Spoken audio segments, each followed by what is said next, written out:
But criticism, despite the freedom of thought and expression in our Constitution. The first petitioner was still convicted for criticizing the NIS director. So, my Lord, Your Leadership, what you are submitting here is that there was absolutely no attempt by the National Assembly, by the Senate, to address their minds to the high standard of gross violation of the Constitution.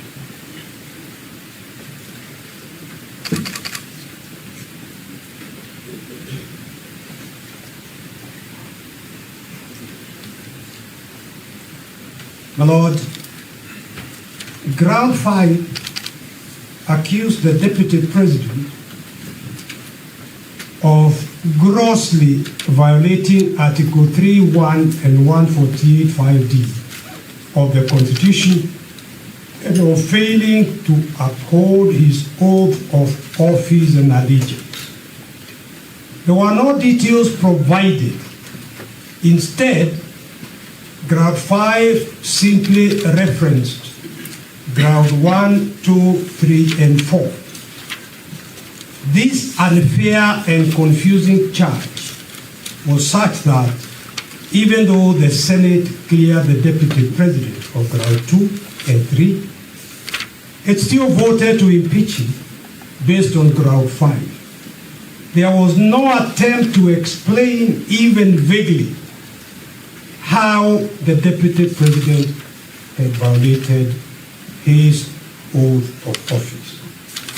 Ground 6 equally alleged that there were serious reasons to believe that Rigathi Gachagua had committed crimes under Section 13(1)(a) and 62 of the National Cohesion and Integration Act.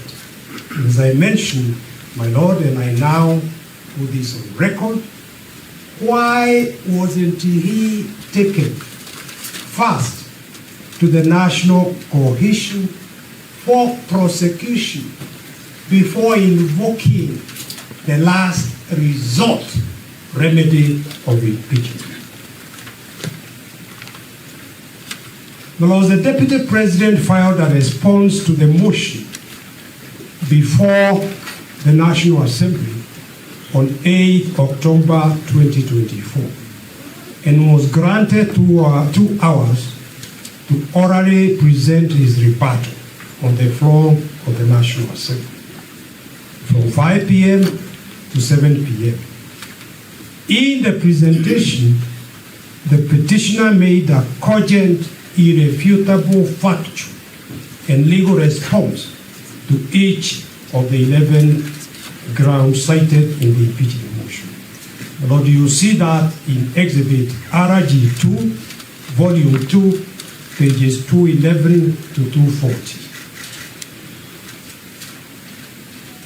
For instance, concerning the claim in Ground 8 that the Deputy President had acquired property and wealth estimated at 5.2 billion Kenya shillings from proceeds of corruption and money laundering, the Deputy President explained that no valuation had been done, so where the National Assembly, Honorable Mwengi Mutuse, got 5.2 billion is anybody's guess. If you want to charge somebody, you present evidence that this is the value of this property.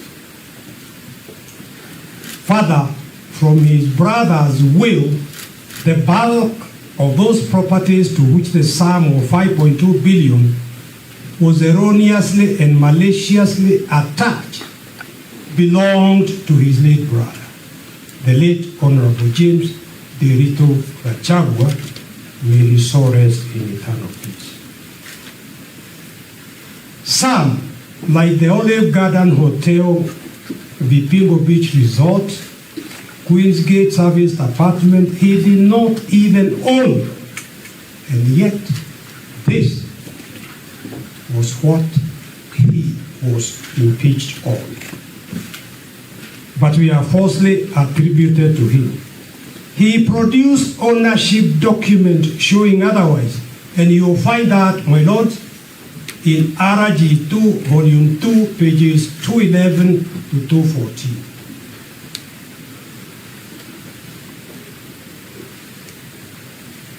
Lords, although the mover of the motion listed that the two companies associating them with the petitioner, first petitioner, alleging that they had been used to massively launder money and conceal proceeds of crime, of corruption, and benefit from influence peddling, there was not a scintilla of evidence to support or prove those allegations. No evidence showed any impropriety, and you'll find that in RG2, Volume 2, pages 214 to 218.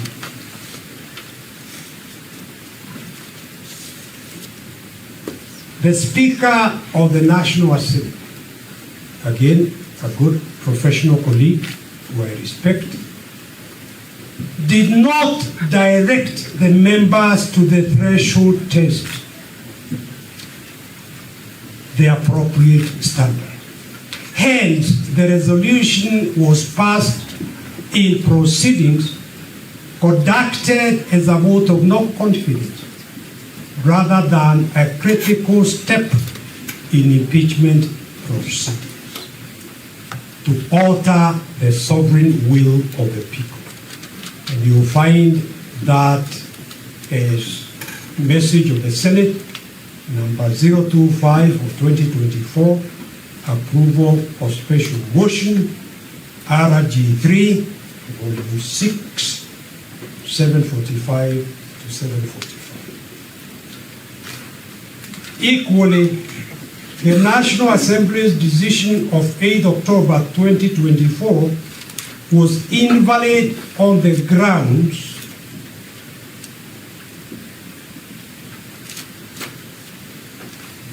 that, one, the impeachment motion was replete with the general unsupported allegations, hearsay, and outright lies, and lacked particularization and specificity required by Article 145(1) of the Constitution of Kenya and Standing Order 64(1)A of the Standing Orders of the National Assembly. 2, members of Parliament debated and voted on the motions on grounds other than those set out in the motion. The impeachment was converted into a vicarious assault on family rather than investigation of constitutional violations by a public servant. Members of Parliament, let me skip that and go through the next one.